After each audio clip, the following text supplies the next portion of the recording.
In this video, basically I want to discuss the article by Bernard Williams, which is published in this anthology, Ethical Theory by Poyman. It's called Against Utilitarianism. And I have agreement with this article. I think it's pretty interesting just to think about, and it's basically is talking about moral responsibility and integrity and moral uprightness. And the argument is mostly that, given a couple cases that he gives, that consequentialism and utilitarianism, even though we go through a moral deliberation as to doing the action that is the least wrong and the least bad, and commits the least wrong and maximizes happiness for everybody, for everyone, it still violates one's moral integrity. Consequentialism, he argues, is simple, and because of that, it's a flawed thing. It's difficult. It's flawed because of how simple it is, and it doesn't. It leads to one's being alienated from his actions and his projects and such, and his moral integrity and uprightness, his moral scruples being violated, and it's the theory of consequentialism is really just it's interested in actions and results, actions and what comes from it. That's really what it's interested in. And I have various videos on this kind of moral normative theory, and mostly given the kind it is, the kind of consequentialism as it is, you go through more moral deliberations and figuring out given any situation what the best action is that is the least wrong and maximizes happiness for everybody involved. Now, I have a different video where I discuss what I think is the main problem, but this is another huge problem with it.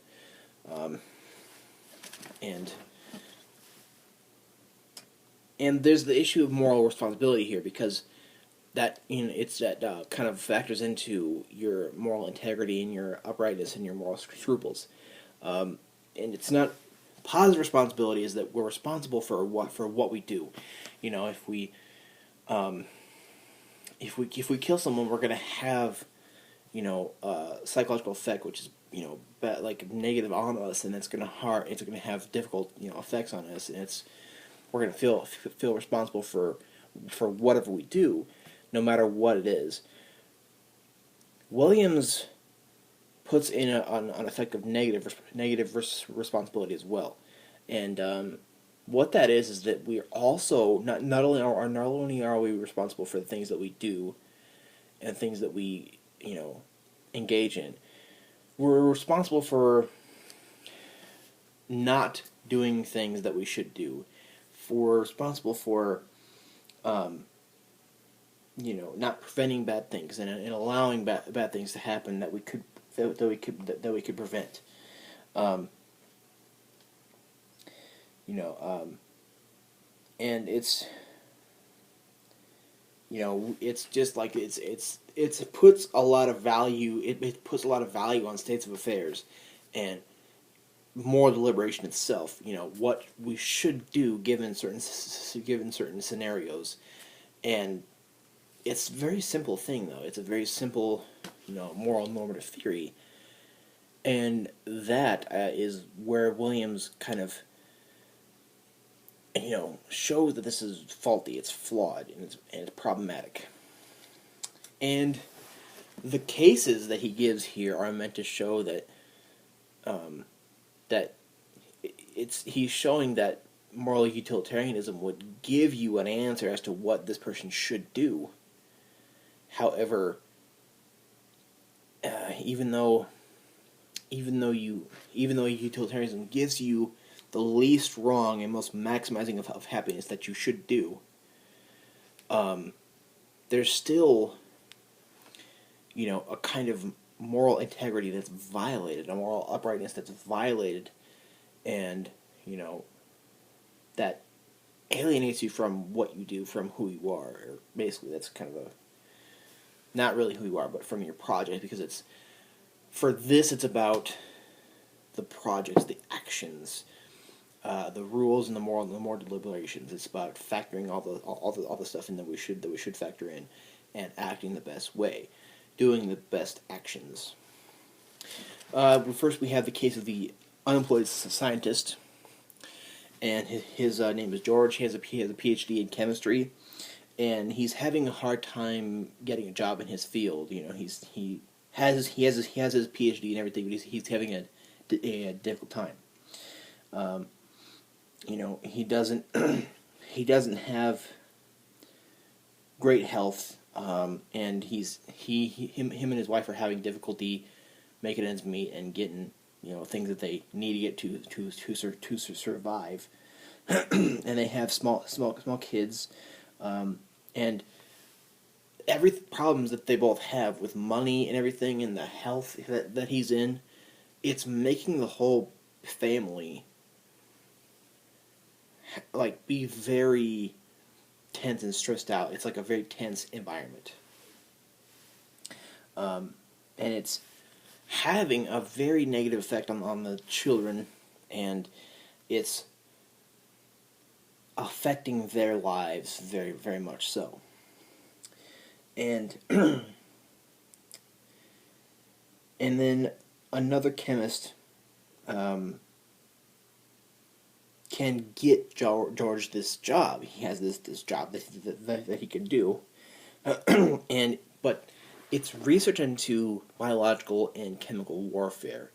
Kind of like the thing in Syria, where they were using chemical weapons on people, and chemical and biological warfare, which would have very negative effects on people because they were researching into it to improve the whole thing. So it would have negative effects on many other people were they to, develop something very big, and which they would, because they're both smart. So there's this moral dilemma as to whether George should take this job or not, because if he takes it, he will get money, and his family's situation will improve, and things will just get better because he'll have money, and they'll be able to make ends meet, and more so, and have more money than that, But if he takes the job, there's a lot of negative, things that would occur because of what he's doing, the job he's doing, and George himself is having difficulty, figuring out whether he should take it or not, and he's inhibited by his moral uprightness, which prevents him from taking it immediately.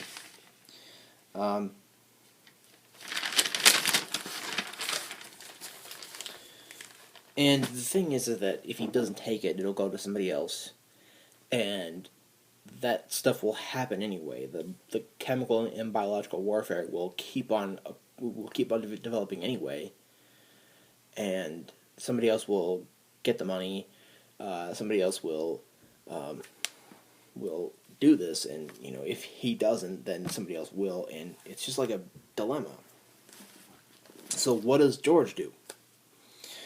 The second case is about, keep this in mind, I'm going to discuss what Williams discusses here. We have the question of Jim, and he's in a town in South America somewhere.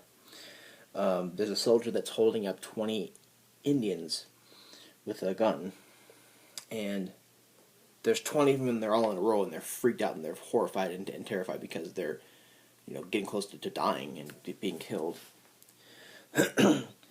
And the soldier asks Jim, "So how are you here? What are you doing here?" And the soldier offers. He's like, well, if you kill one Indian, then I'll let the other 19 go. However, if you don't kill the one Indian, then I will kill all 20.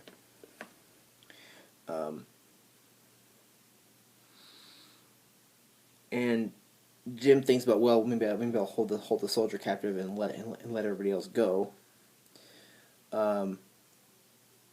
That's a difficult thing, and that wouldn't really work. So, oh yeah, and if Jim doesn't kill the one Indian, not only will the soldier kill all 20 Indians, but he'll kill Jim also. So what does Jim do? We have the scenario of all 20 Indians dying plus himself, or one Indian dying and nobody else. Utilitarianism replies to George, tells him to accept the job, and it replies to Jim to say to kill the one Indian. Now this seems like, if we're doing more deliberations, we're figuring out what we're going to do here, we're figuring out how we're going to move forward. That's what consequentialism and even deontology is about. It's about rules, factoring them into a certain scenario, figuring out how to proceed forward. And I guess that's the problem I have with it, because I think that virtue ethics, well, there is some, I would think, but there's not as much more deliberations involved. It's about who you are, the character you are, the character that you have you've developed. That's another problematic issue. But personally I'm on the virtue ethics part of the whole normative ethics debate.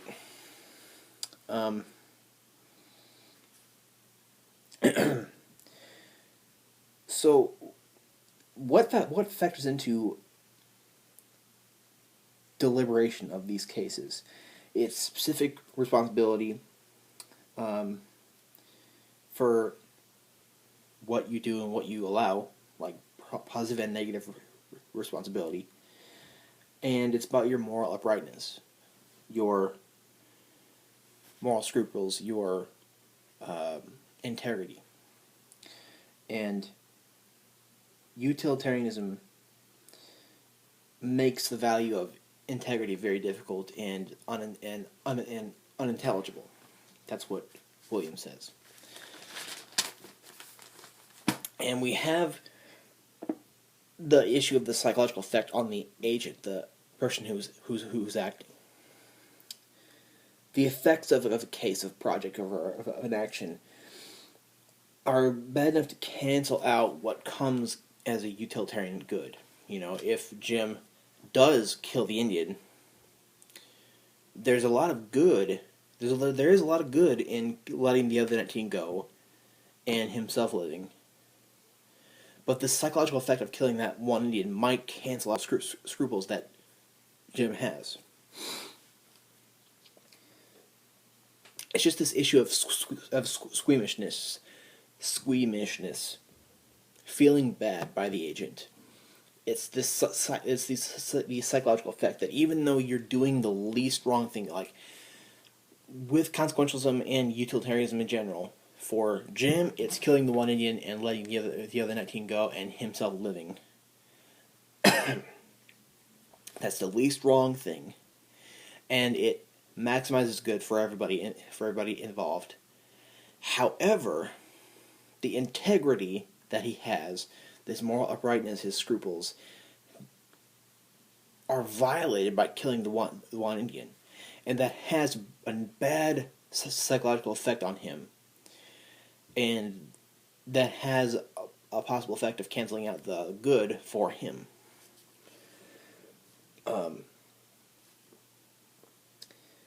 It's possible to take outcomes to balance out when his actions aren't wrong. It's the effect of wrongness is larger. It's very large, even though the actual moral wrongness is lower than it could have otherwise been.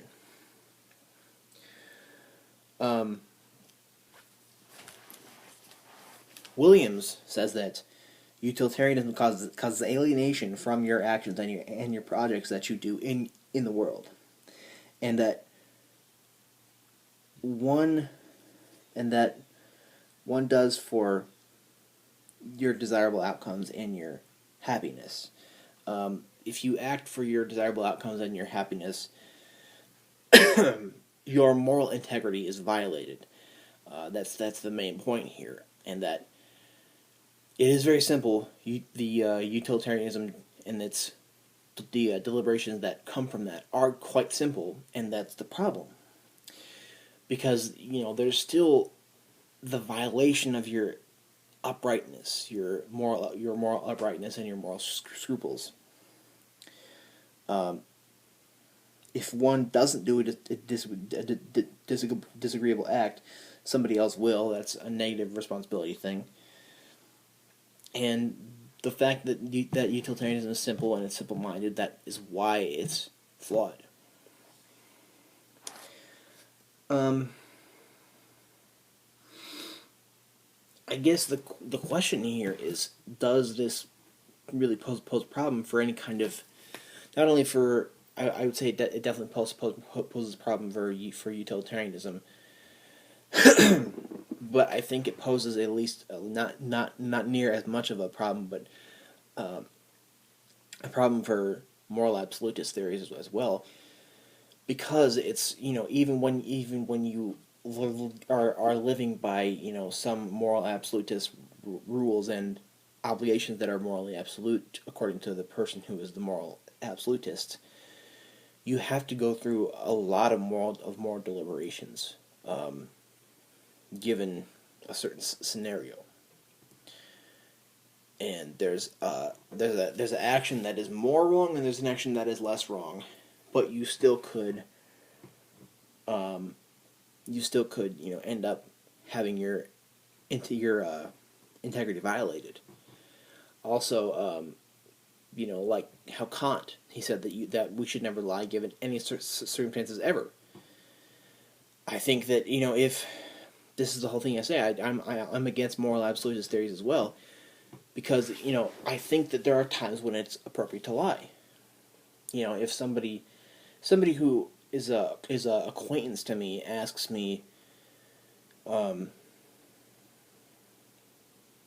you like my haircut? Do you like the way I look? Do I look nice? Or something like that about how they're presenting themselves, and I say, I think you look terrible.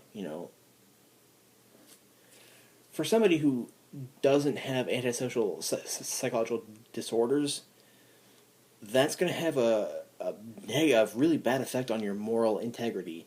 It's going to really feel bad, I would say, and it's kind of like that's why we have this common sense kindness that we usually, most of us, live by, that stretches, so far, especially if we're dealing with acquaintances and not people, and not so much our family and our close friends as much as acquaintances. And I think, I don't know, I don't know, I guess I agree with him on this, and I think that a moral normative theory should be based upon character and personality, basically. Not really personality, but personhood and character and who you are. Virtues, basically, and living by that. It's a virtue isn't a rule. It isn't an obligation that you have to always live by. It's something that you use practical wisdom. So there is some deliberations there, in what you do, because you have to align what you do by those virtues. But it's not as hard as, it's pretty, simple. You don't have to go through a lot of moral deliberations. It's just about being the best person, being the most virtuous person, I guess. I could talk about that for a while. I agree with Williams. this is another reason why utilitarian and consequentialist theories are flawed and not really efficient or correct. If you think I missed something in this article, please comment on the side here. I'd love to discuss it with you. Or if you think if you want to discuss something or ask a question about something, also comment here. I'd love to discuss it with you.